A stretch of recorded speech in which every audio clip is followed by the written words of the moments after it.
Yeah. just existence sense that we need that. We need to feel like we're part of something bigger, Mhm. because otherwise, what's it all for?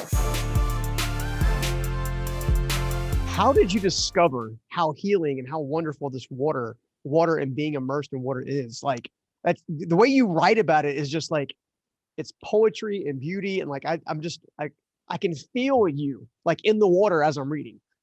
As You strange mean as how that good sounds. this whole water thing is for us? Yeah. That's such a good question. One of the things that I kept going back to in researching the book was understanding how far back in humanity our understanding as a Mhm, species of how healing water is. mhm.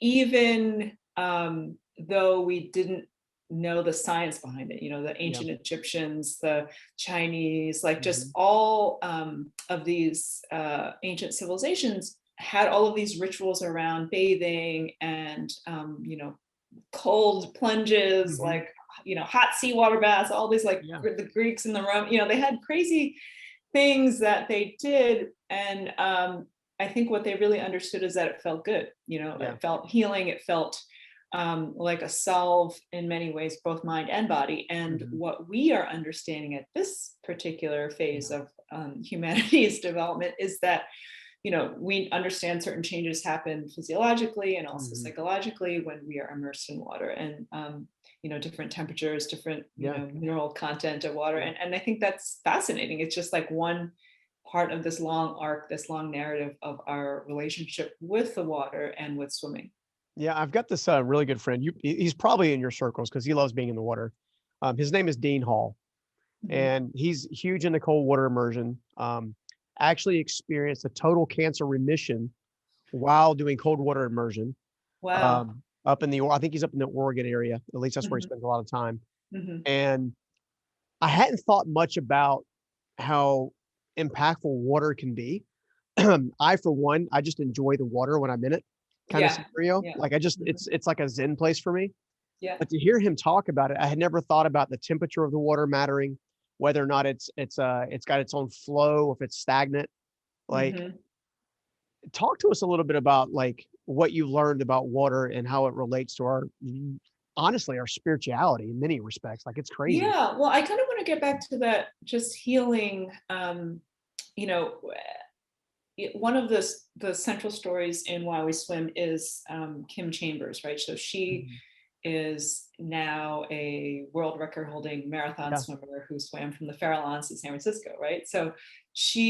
But before that, I mean, she only started swimming because as rehab from almost losing her leg Mhm. to amputation after an accident, right? Yeah.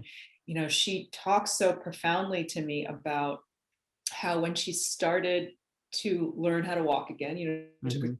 2 years to kind of learn to walk normally again. And she was here in San Francisco and kind of starting to come back out into the world and thinking, okay, swimming is a way to, I don't know, like try to feel better, right? Yeah. She had the sense of like when she was a kid that in growing up in New Zealand, like visiting her grandparents at the beach, she's just like, I remember that joy and freedom in the water, feeling like a Yeah. broken land bound Mhm. gravity bound person, that something, being in the water could help her. And so she wasn't a swimmer, but she started swimming. Mhm. And then some people she met in the pool said, like, come to aquatic park Yeah. in San Francisco and swim in the bay with us, San Yeah. Francisco Bay. She's like, who does that? It's freezing. I never heard of this. And of course, now she tells the story of like, most people don't have video footage of their rebirth, right? Yeah. And she said, I have that. She said that first day when she plunged into, like, I don't know, 50 something degree water in Mhm. in aquatic park, she said her friends were taking a video of her, and she Mhm. said, here's this like shivering, broken woman, and she's just like laughing and feeling like so joyous. She immediately joined the Dolphin Club, Yeah. South End Rowing Clubs, these like premier swimming clubs in here in San Francisco, and she also realized that over the months that she was swimming in the bay, that she asked her doctor, she said, I'm feeling more I have more feeling in my leg, in the leg that she almost lost. Like the nerve endings were kind of going back. She's like, is there something to that with the cold water stimulating the Yeah. blood flow to the extremities? And the doctors were kind of like, that theory sort of makes sense. And so, in that part of the book on well-being, I kind of ask all these doctors, like I ask all these scientists, is there something to that and circulation and all that? And, there is. And so there's this wonderful sense of like, this person knew that, felt that something was happening with her that was healing, not just, of course, with her body, but her spirit, like you were talking about. Yeah. And then, I thought, okay, well, that's a good question. What do the doctors and scientists and researchers have to say? And it's like, it's all this like wonderful flowing, coming together where, like the answer is yes, there are lots of things we don't yet understand, but we're beginning to. Yeah. I mean, some of the takeaways from the book specifically is, the aging, Yes. joint recovery, better blood flow. Right. I would dare say lower stress just just from the sheer fact of actually just enjoying. I mean, I'm just a personal story real fast is I'd gone, I'd never really been out of the North Carolina area for a longest time. And early in my business career, I had the opportunity to go on a trip to Maui for the first time. Right. And of course, Maui in February. Right. So I'd never been there before, didn't know what to expect. Got in the water to do some basic snorkeling and literally could hear the whales singing.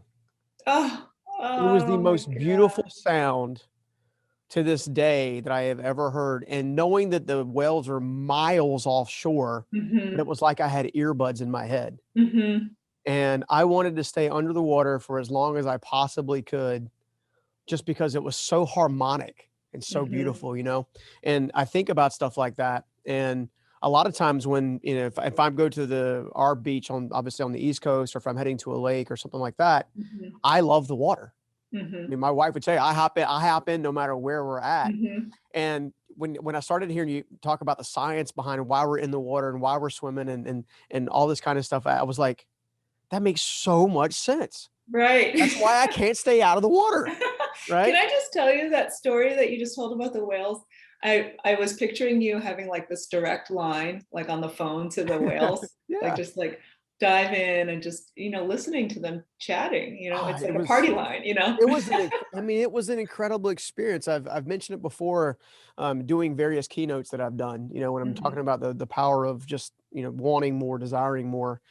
And, I've always used the story in that context to help people understand that, pretty much whatever future they want, they can build. Right. As I was reading Why We Swim, though, I was like, that story is just as impactful or just as powerful, if not more powerful, based on what it was doing to my heart while I was in the water. And I use the word heart as in soul, like like I had never, to this day, I can still remember. I mean, this is 20 years ago. Yeah. It is so vivid still in my brain.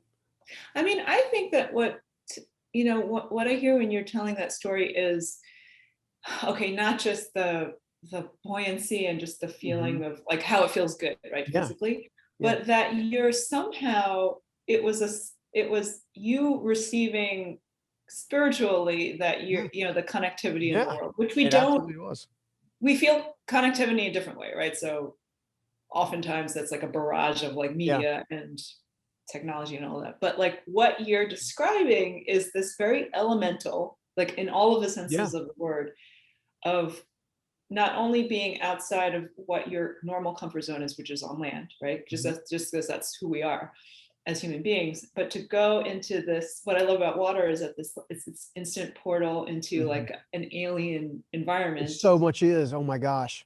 And then that's you why I got love to scuba see the diving so much. aliens. It's like I go to a different planet. I mean, I've seen some of the most amazing things and scary things while being in the ocean. Sure. I saw a grouper one time that was as big as a bus. That was just, wasn't expecting that. So. Yeah. So I think that we are all kind of, we don't realize that we're all seeking connection in this way until we encounter it. And then we realize, again, like you described, in this heart sense, in this like spiritual, just existence sense, that we need to feel like we're part of something bigger, because otherwise what's it all for, right? Yeah, absolutely. I mean, it literally felt like an out-of-body experience. Like that's how vivid it was. And it also, it it caused me to invest more of my time in the water. Every time I Mhm. travel nowadays, I'm always going scuba diving or going somewhere, and I just want to see. I want to share, I mean, you just reminded me of this. What I was thinking about just this morning is that I was just in Hawaii on the Big Island for Mm. my brother-in-law's wedding, which is, really one of the Yeah, first trips we really taken and forever. in forever that was like, was forward looking. It was hopeful, right? It was optimistic because like it's a wedding, and Mhm. it was, not for reasons that were, someone's sick and you have to go see them, because it's been that kind of a last year and a half for so many of us. Mhm. But of course, Hawaii is a very special place to me. And I got in the water and I Mhm. started to swim, and it's totally, you're going to love this because it's really the kind of thing that you were just talking about, where I almost hit a turtle and swimming, and I'm like, running head first, and I'm just like, whoa. And I'm laughing because it's just this big, ancient, Mhm. majestic creature just kind of like slowly swimming Right, it along. glides. Yeah, Yeah, gliding, like yeah. flying. It's like the slow flying glide. And I just to be in proximity to that creature, Mhm. um, for a while, just swimming along next to each other, was that calmed me. That made me Yeah, feel, I had this like shit-eating grin on my face for yeah. the longest time, because it was just, we like, awe and wonder do that to us. And I think Yeah, swimming is so beautifully a way to that feeling. It's yeah, like a shortcut to that feeling that we do not get enough of. yeah. It's interesting to know that because, it's, we're sharing stories about how beautiful the water has touched our lives in a Mhm, different way. mhm. But yet there are so many people who are terrified of the water, of being in the water, Yeah. right? So in all your research and all the work that you've been doing, have you been able to uncover kind of what's keeping them out of the water? I mean, clearly why we swim can help them get in the water, but Yeah. I mean, you probably noticed this reading the book, that one of the chief preoccupations is fear. Mhm. And the sort of flip side of this, like, um, appeal of the water, and and how it embraces us, is what drives us to get in it in the first place, if it's something that can kill us so easily, Yeah. and we're not born instinctively knowing how to swim. So Mhm. we have to be taught as humans how to swim. Mhm. And yet somehow we keep teaching us, we that knowledge is important, that we keep passing it on, right? We Yeah. keep teaching generations and generations of people to swim. And if you don't know how to do it, you're on the other side of it. You're like Yeah. gripped by the fear and the aversion to something that also you feel calls to you, because it's really beautiful. Yeah. We You just look at the coast where all the houses are built out because we want houses by the ocean, right? Or the Yeah. river or the lakes or whatever. And even if we don't call ourselves swimmers, we want that, Yeah. right? There's something about it that is calling to us. And um, I think so many people really overcame a lot of their fears, and especially of open water in this pandemic, because it was often the only water that was available to them to get into when Yeah. all the pools closed, and Yeah. many True. still remain closed. Yeah. Um, so I have heard from so many people about, you know, how they never would get into the pond or the lake or the Mhm. river or the ocean because they were scared of whatever it was that was going to get them. Yeah. It's a very Yeah. amorphous, not. I just had a random thought. I mean, total squirrel thought, but I was just thinking to Yeah. myself, you know what? Those that are going into Bud should probably read Why We Swim. Because that way they wouldn't be so terrified of sitting there freezing to death in the water as they're getting their training. I don't know why I thought that, but I mean, but it is real, right? Because it occupies this part of our brain and consciousness that is very primordial. It is Mhm. totally, deep seated. Yeah.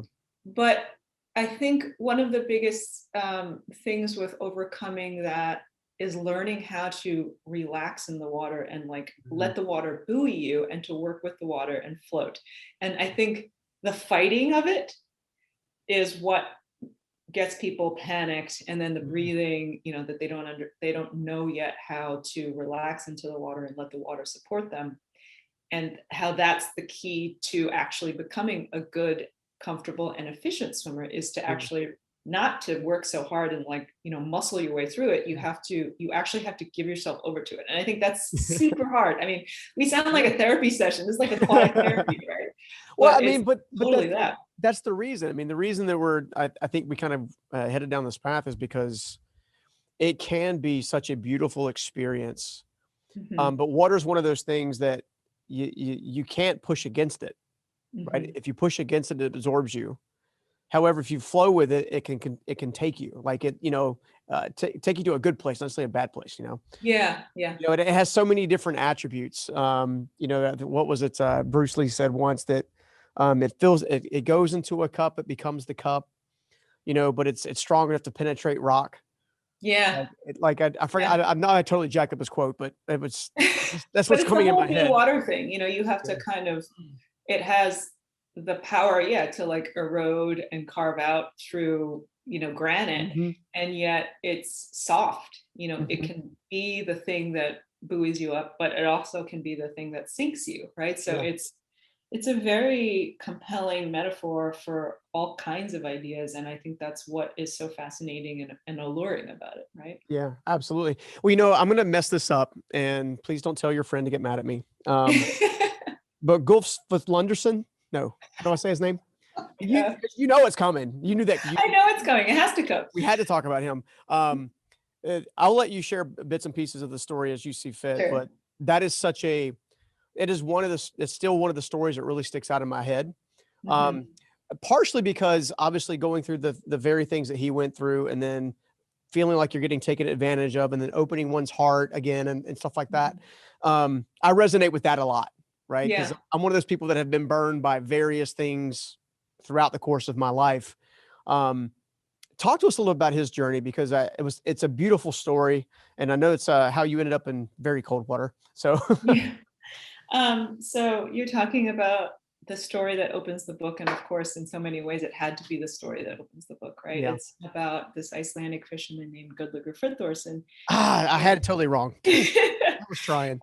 and it was, he came into my life because of a story that my husband told me one night, and um, it's it was about this event that happened back in 1984 in the winter. This He was a fisherman on this Icelandic fishing vessel that capsized off the coast of Iceland.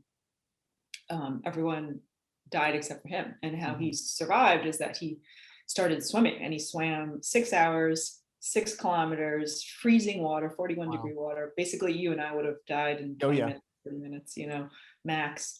But he kept, he's wearing like a flannel shirt and a sweater and, like Hmm. work pants, and he's ended up swimming that 6 hours and surviving, and not only surviving, did not have any signs of hypothermia, was a little Wow. bit dehydrated, from being in the ocean, with the seawater, um, and and scientists, doctors were like, what, how is this Yeah. possible? And it turned out because the fishing vessel capsized, they weren't able to deploy the life raft. And so his whole thing was like, I need to tell people this is what happened. We didn't have the automatically deploying life raft. And so that's Hmm. why my friends died. And turned out he said, okay, I'm going to succumb to these experiments, to find out how I survived. And not Yeah. only was he an excellent swimmer, but that he also had this biological quirk of like, his body fat was like, he was like a seal. Yeah. Basically, they called him the human seal, Yeah. 2 to 3 times normal human thickness, dense fat. And he could keep his core body temperature stable, and he kept swimming, you know Hmm. so one or two of those, one of those things could not have been true, could have been not true, and then he would have died. He could have Yeah. not been a good swimmer. He didn't have this quirk, and then he became famous. Johnny Carson's calling him, everybody's Yeah. calling him, and he's just like, imagine becoming that, like this global phenomenon, for what? For, I think that as a person who, any survivor of a tragedy is like, why am I the one that survives? What about everyone else? And to be famous for that, I think, is something that is always, it surely seems to me to be a very, like a double-edged Yeah. sword, right? Yeah. You're grateful, but you're also kind of like, why? What makes me so special? And I think that he always felt sort of like that wasn't a thing that he really wanted to be famous for.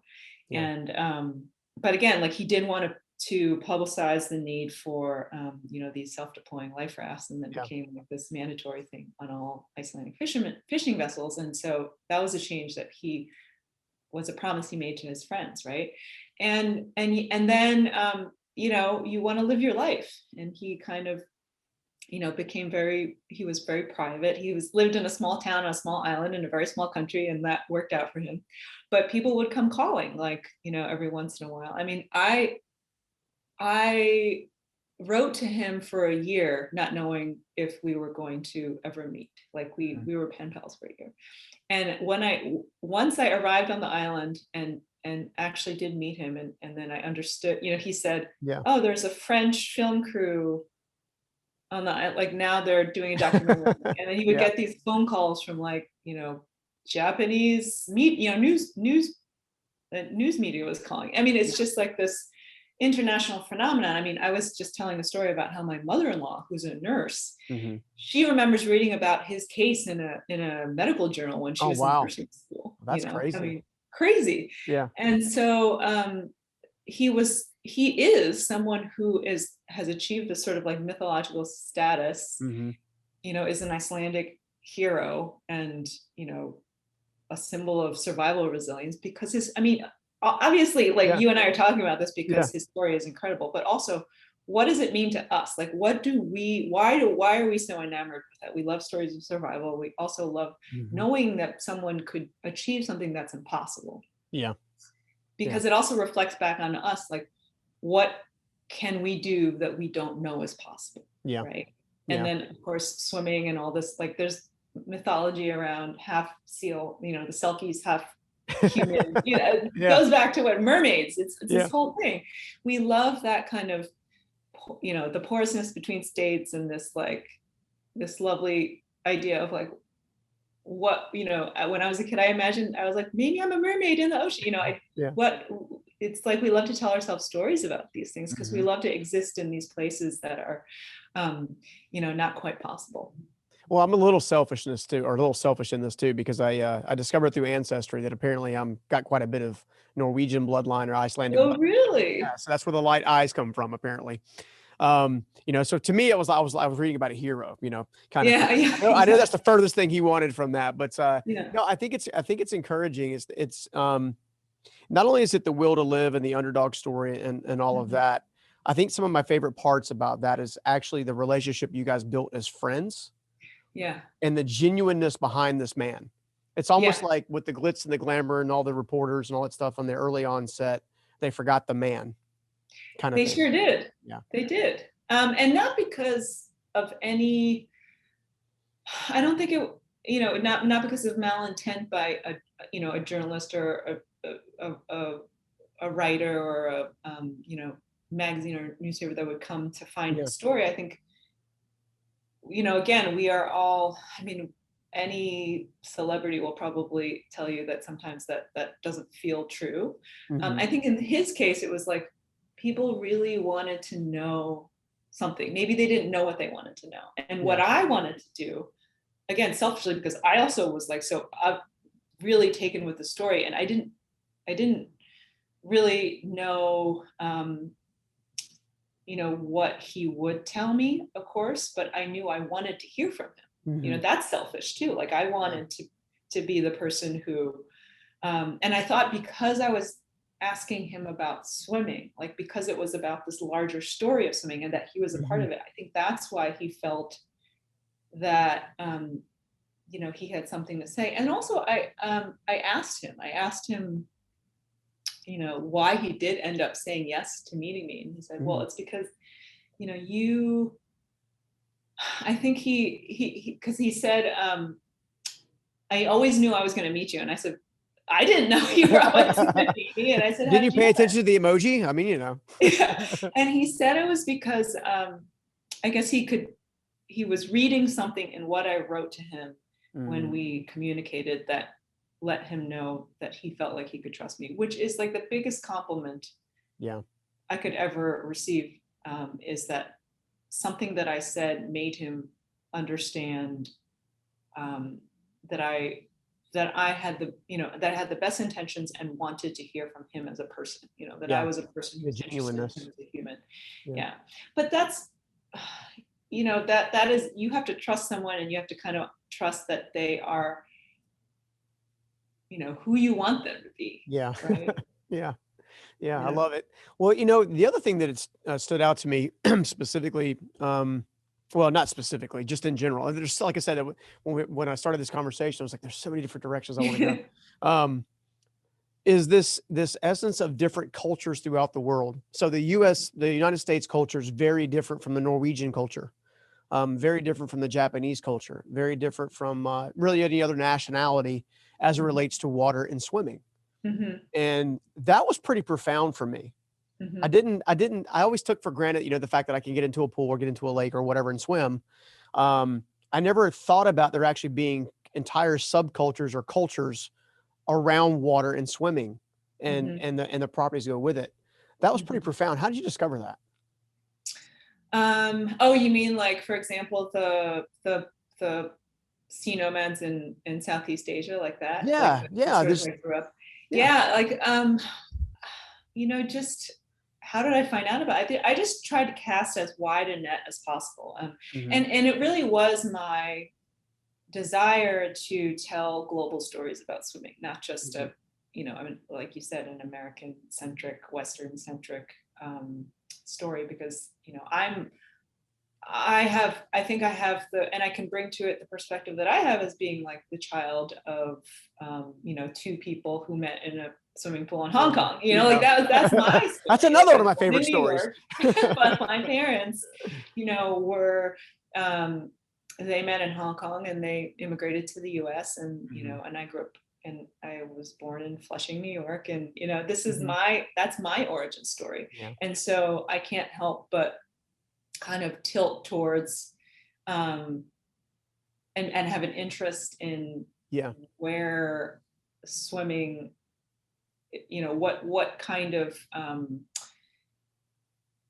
place swimming has in other places and cultures, and yeah. I am fascinated by those stories, and also how, when you kind of line them up Mhm, together, how they compare and contrast and kind of yeah. illuminate each other. Yeah, I mean, Yeah, I thought it like was, like, in really profound. Southeast Asia, that swimming was for these peoples, like the Bajau and the Moken people Mhm, in like what's today like Thailand, mhm. um, you know, and uh, Vietnam, and all those different countries now, that was subsistence, that was living on, boats or houseboats, Mhm. or Yeah, float, and that a lot of the kids learned how to swim before they walked, because yeah, that they lived on the water. And then also how modernization has kind of made those subsistence cultures, really start to disappear because of just industrialization of these places. But that's yeah. I not mean, even in India, there's an essence of magicalness to the water.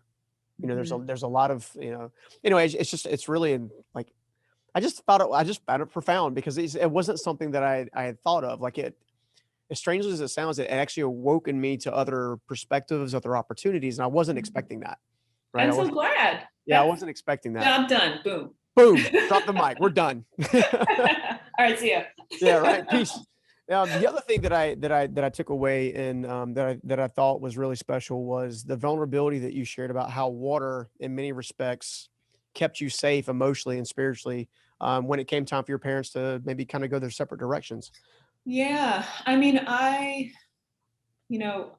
a journalist first and foremost, and so it was a little bit hard for me to reveal so much personally about my Yeah, family. But I was like, okay, I have to do that, because then it'll feel true. Then yeah, the reader will know that where I am at and where I'm coming from. And so I wanted to talk about how, um, swimming for my family was something that we did as a unit yeah, before my parents got divorced, and I was all through my growing up. And then I realized, you know, that it was a thing that we did as a family, and then no one else did it yeah. anymore, except for me. And I was kind of like, what is that? What is that? What's happening here?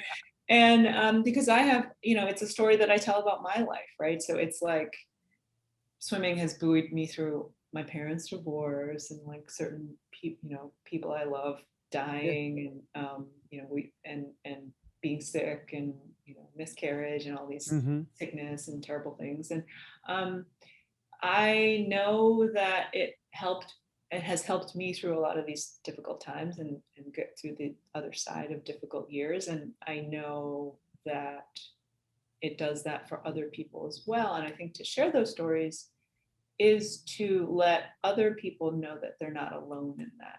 Yeah. And so if I can help people to know that, I think one of the properties of water that I have been thinking about that is so um, comforting is that it's always changing, right? Mm-hmm. Yeah. Tides are moving, currents, you'll get different looks and light and animals moving through. And that is something that is comforting. Like that Yeah. idea is you can't really hold it in place, and that's good.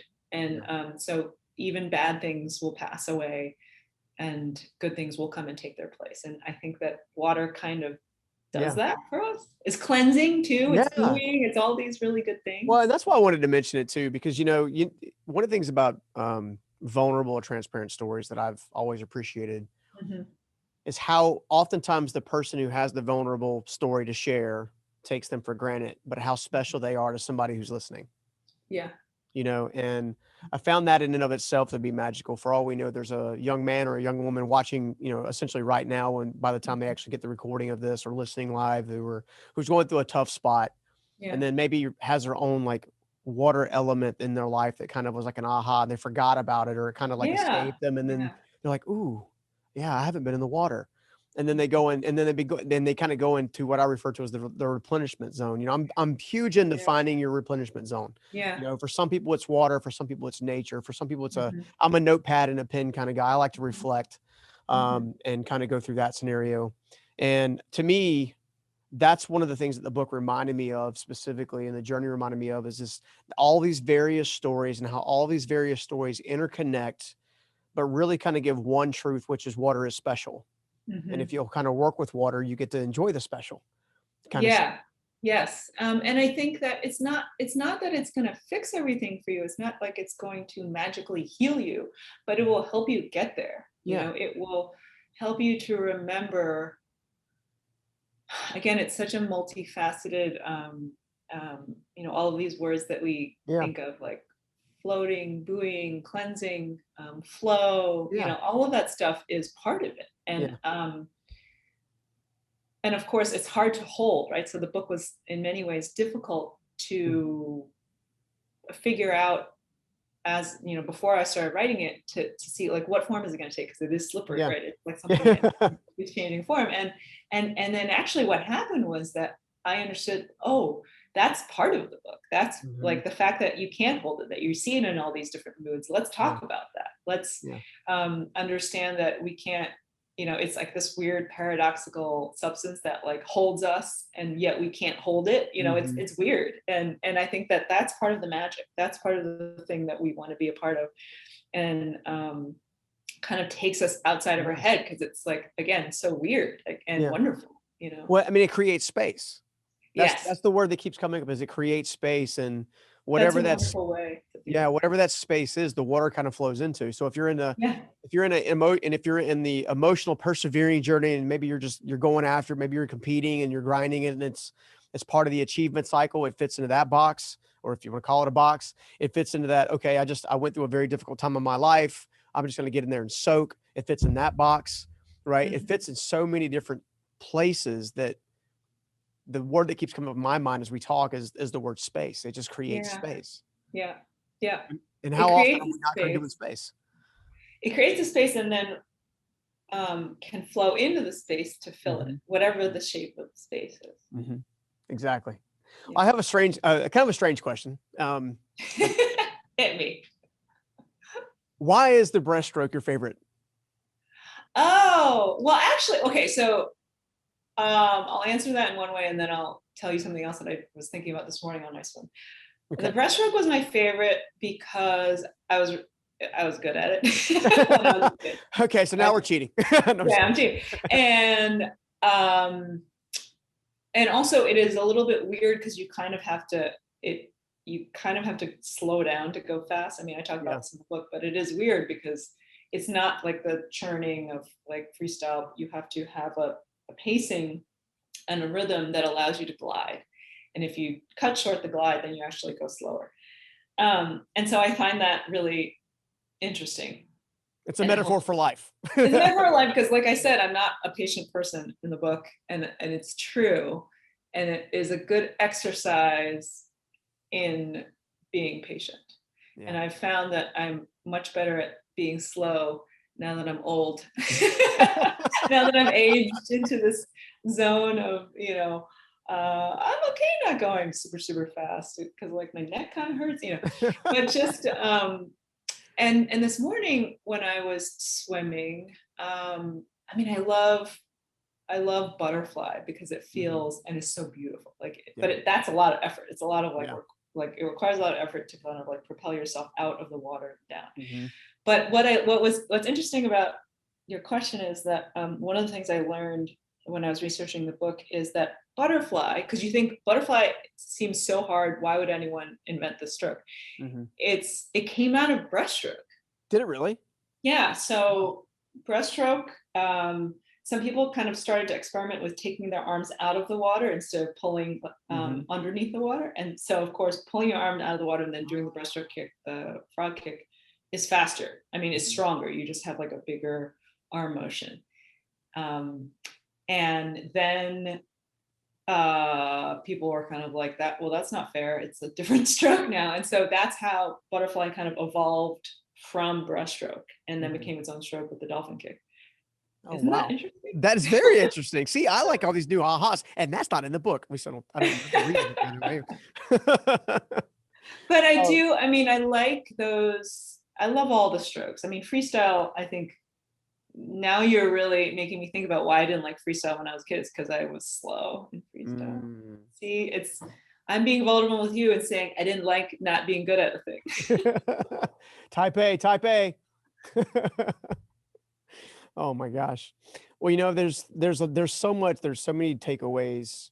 Before we get too much further, where can everybody get the book? Anywhere books are sold.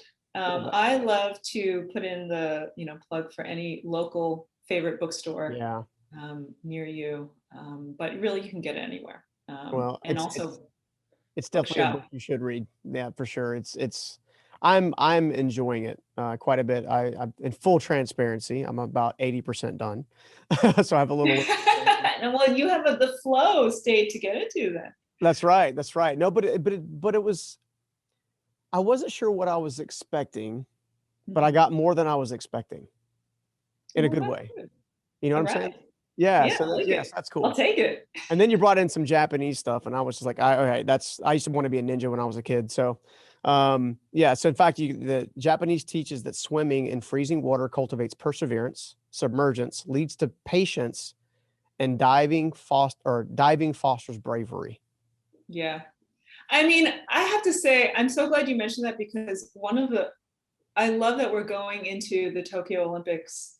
And one of the things that I was so hoping for is that people are going to rediscover, or rather discover for the first time, this tradition of Japanese, like the Japanese swimming martial art, which is the thing that I write about in the book. And it's called Nihon Eiho, and it's like samurai swimming. So like all the samurai clans had different ways of swimming.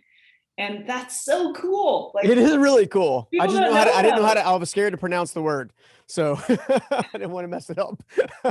Yeah, Nihon Eiho is so cool. So basically it just means like the Japanese swimming martial art. Yeah.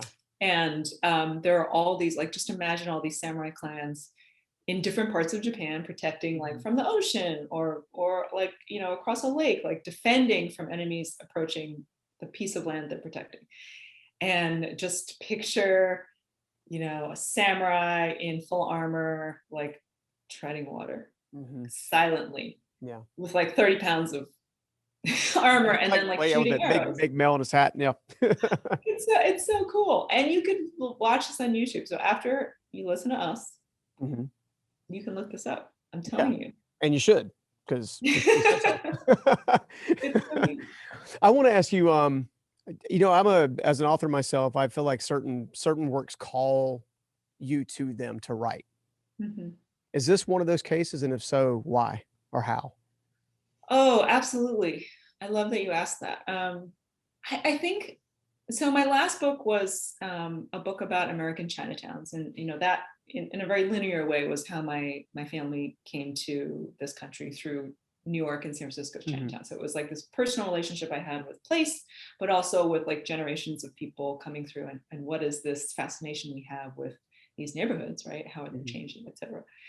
And so people were like, okay, of course, now you know this from my books, is that people are like, so what's your next book?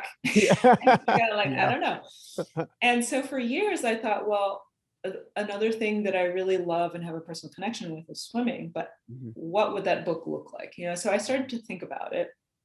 And I noticed that there were certain essays or stories that I write, like for the New York Times, about swimming or traveling Mhm. to a place and swimming, like in Hawaii. Yeah. And I noticed that readers really loved those stories. And so I started to think, well, maybe there's something there that I could really investigate. And of course, swimming is a huge topic. And Mhm. so how do you corral all that? So I spent several years just kind of thinking about it, like back burner, and having people tell me interesting stories, like the stories of Japanese samurai swimmers and Yeah. Gudlaugur Frithorsson, like Icelandic fishermen surviving shipwrecks. And so, it all kind of finally came to a point where I said, okay, I think I'm ready to do this. Mhm. How will I structure it? And asking the central question of why we swim, and all these 5 different ways of answering this question was how it happened, and it shook Mhm. out. But it took a while, it took years. It's Yeah. not like it happened overnight. And that is a really good reminder as I try to figure out what the next book is. We're not gonna put you on the spot here today. Yeah, no, it's not happening That yet, would just be but rude. thanks. Well, I've enjoyed it. I mean, I'm enjoying the book. I'm enjoying the conversation. I as someone also who writes and things like that, again, I think certain works call us to it. It's written in such a way that a soul speaks kind of thing. It's like a soul speaking to another soul. I know that as strange as that sounds, if people think I'm weird, that's okay. That's my take. But as I'm doing that, I'm also thinking about, when I'm writing, I'm always thinking about who is the person that is best suited to read my manuscripts and my books kind of Mhm, scenario. It's one of the things that mhm, I always ask myself because I've tried to get to this place, whether I'm speaking or writing, where I'm sharing what needs to be heard and not simply what I want to say kind of scenario. mhm, If that makes any mhm. sense? Um, Yeah, and you know what? You just reminded me of when you're writing a book. The question is like, who is this book for? And you mhm, and on the one hand, there's an easy answer for why we swim, which is like swimmers, right? Or people who love mhm, to swim. But a really good friend of mine who's also a writer, I remember at a certain point when we were talking about the book and I was writing it, he said, you know, actually, what's interesting to me is who who needs to read this book mhm. and would resist it and could be convinced. So that That's where was, I was going. yeah. So it's super interesting because I actually then that got me thinking, who are the people, like we said Mhm. earlier, resist Yeah. this for whatever reason, and how do you reach them? And so Yeah. I thought, okay, even if you're not a swimmer, all of the stories that I heard, like when I was working on this book, were not, it was like 50-50. It was like, I love swimming, I have this relationship. And then there's the other half, which was like, Get me out of the I'm water. terrified of the Yeah. water. I'm not a swimmer. I've always wanted to be a better swimmer, et cetera, et cetera, et cetera. So what is in this book for them? And that's why I was saying earlier that fear Mhm. is a central theme in this book, because I understand that. Yeah. I understand that the flip side of swimming is drowning, the Mhm. floating, sinking, life, death, all Yeah. that stuff. And that's fascinating to me. That friction is really Yeah. interesting. I mean, it is the yin and yang in many respects. Yeah. Yeah. And that's why I wanted to go with it because, sometimes I know for me, sometimes I set out to write a book in a specific direction, but by the time I get to the end, I realize that the direction's actually over here. You know what Yeah. I'm saying? Yeah. And then so in your mind, in your heart of hearts, who is the book for now? That's so interesting to think about it at this point. I really do think about it as being trying to have it get to be able to reach you where you are. Mm-hmm. You know, and I think about this when I look at the population of people who pass through like my local pool or at the beach. Mm-hmm. You Yeah. see little kids, you Mm-hmm. see seniors who are like, you know, 90 and still going, and you see everyone in between. Mm-hmm. You see people who are like, so like look so at home, they look like seals. And then you see people who are just like struggling and like, Mhm. you know, having a hard time breathing and just like stop, stand up, take a breath and try again. And I mean, that's the struggle. Like, eternal, like that is like the whole gamut of humanity. And I think though everyone is striving for that moment and momentary feeling that you are part of the water, that you're super fluid, that you're not separate. And we'll go back to Bruce Lee, be water. Yeah, that's right. right. It's magical. It's right? amazing. I would piggyback on that and say after being through the vast majority of the book, if you're searching for additional peace, check. If you're searching for additional clarity, check. If you're searching for additional fulfillment, check.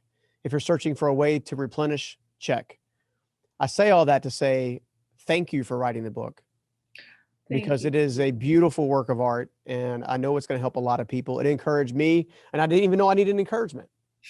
I mean, you know, I feel like I'm in a good place, and I'm like, you know what, that story deeply touched me, or this concept deeply, like it's that special to read. And I hope the audience everybody listening and watching will check it out because it's well worth the effort for sure.